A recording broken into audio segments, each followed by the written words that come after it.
Hej, vores navn er Jonas Nørgaard og Stine Nielsen. Sammen står vi bag Global School Support, som er en kommende dansk organisation, som vil sigte efter at udvikle interkulturelle kompetencer blandt elever og lærere i Danmark og elever og lærere i Ghana. Det vi vil, det er at etablere en junior high school, The Global Junior High School, som vil fungere i et tæt samarbejde mellem danske lærere, seminarier, danske lærere i Danmark og elever i Danmark. Det vi så vil, det er, at vi vil gerne sende lærere ned til Danmark, ned til Ghana i 1 til 2 år, hvor de kommer ned og se, føle og mærke, hvad det vil sige at være en del af en anden kultur.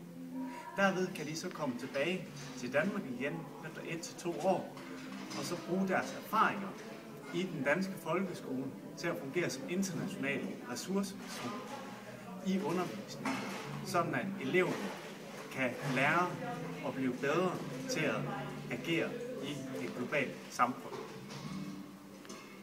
Den måde, vi vil gøre det på, det er ved at starte pilotprojekter i Ghana. Vi vil starte 2 pilotprojekter, hvor vi går ind på hver af de her 2 skoler, og så underviser vi 2 klasser. Det vi så vil gøre, det er at indsamle resultater. Hvordan går det med eleverne? Lærer de noget af undervisningen? Samtidig med, at vi også vil kigge efter, hvor meget lokal opbakning er der for de her pilotprojekter. Ud fra de her pilotprojekter, der vil vi gerne finde ud af, hvor The Global Junior High School skal ligge henne.